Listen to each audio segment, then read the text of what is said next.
I was involved with the education for the SIU, the Special Investigative Unit, and that unit investigates fraud primarily on the claim side. And I would instruct them about the insurance piece of that.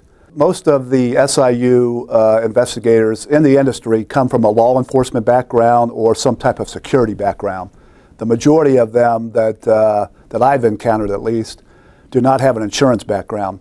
So the training that I did, you got to remember that a lot of these guys are ex-cops, and you got to slow them down a little bit because we don't want them to surround the place like you would in a law enforcement type of thing.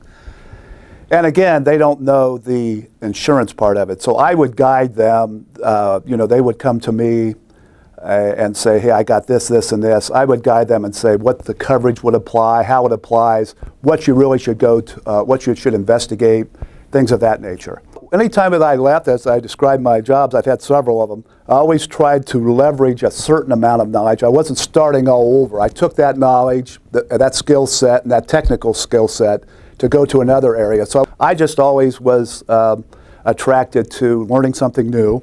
As a kid, about that age, our house caught on fire where I lived overnight. I remember these adjusters coming out to our house. I was probably 10 years old, figuring out how much we should pay and how much my mother had a lot. She was a collector, so she had a lot of things, and how to figure out the value, and that just kind of interested me.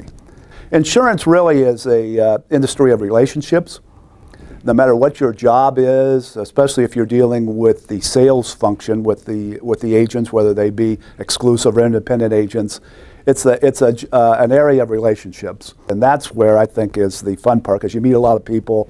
It leads you down avenues that you would never expect.